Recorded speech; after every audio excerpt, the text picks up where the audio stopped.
بسم اللہ الرحمن الرحیم۔ السلام علیکم، میرے اس چینل پر آپ سب کو خوش آمدید۔ ایک یہودی کا گزر مسلمانوں کی ایک بستی سے ہوا۔ اس کے دل میں ایک ترکیب آئی کہ کیوں نہ میں انہیں ان کے دین کے تعلق سے ان کے دلوں میں شکوک اور شبہات پیدا کروں اور انہیں ان کے علماء سے بدظن کروں۔ بستی میں داخل ہونے سے پہلے ہی ایک چرواہے سے ملاقات ہوئی۔ یہودی نے سوچا کہ کیوں نہ اسی جاہل سے اس کی ابتدا کی جائے اور اس چرواہے کے دل و دماغ میں اسلام کے خلاف شکوک و شبہات پیدا کیا جائے۔ یہودی نے چرواہے سے ملاقات کی اور کہا کہ میں ایک مسلمان مسافر ہوں۔ باتوں ہی باتوں میں یہودی کہنے لگا، ہم مسلمان قرآن مجید کو یاد کرنے کے لیے کتنی مشقت اٹھاتے ہیں، جبکہ یہ قرآن 30 اجزاء پر مشتمل ہے، لیکن قرآن میں بے شمار آیت متشابہ ہیں جو ایک جیسی ہی ہیں۔ بار بار دہرانے کی کیا ضرورت ہے؟ اگر متشابہات کو نکال دیا جائے تو قرآن اور بھی مختصر ہو جائے گا اور یاد کرنے میں بہت آسانی بھی ہو جائے گی۔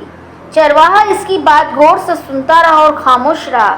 جب یہودی کی بات مکمل ہوئی تو چرواہے نے کہا، واہ، تمہارا خیال تو بہت اچھا ہے۔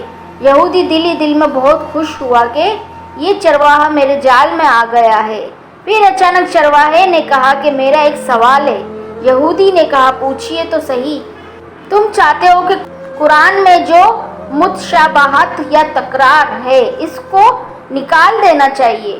ہاں، بالکل، میرا یہی خیال ہے کہ جو آیت ایک مرتبہ سے زیادہ ہو اس کو قرآن سے خارج کر دیا جائے تو قرآن مختصر ہو جائے گا اور یاد کرنے میں آسانی بھی ہوگی۔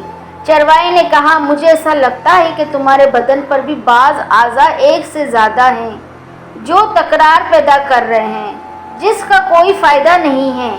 کیوں نہ تمہارے دونوں ہاتھوں میں سے ایک ہاتھ کو کاٹ دیا جائے، دو پیروں میں سے ایک پیر ہی رکھا جائے، اس لیے کہ یہ تکرار ہے۔ دو آنکھوں کی کیا ضرورت ہے؟ کام تو ایک آنکھ سے بھی پورا ہو سکتا ہے۔ کیوں نہ تمہاری ایک آنکھ بھی نکال دی جائے؟ دو کان اور دو گردوں کی کیا ضرورت ہے؟ اس میں بھی تکرار ہے۔ اگر ان تمام تکرار والے اعضاء کو نکال دیا جائے تمہارا بدن بھی کم ہو جائے گا اور غذا کی مقدار بھی کم ہو جائے گی اور تمہیں زیادہ جدوجہد کرنے کی بھی ضرورت نہیں رہے گی۔ کیا خیال ہے؟ یہودی اپنا سیاہ منہ لے کر فوراً اٹھ کھڑا ہوا اور اپنی راہ لی۔ زندگی بھر یہی سوچتا رہا کہ جب مسلمانوں کے چرواہے کی یہ فکر ہے تو ان کے علماء کے افکار کیسے ہوں گے۔ سبحان اللہ۔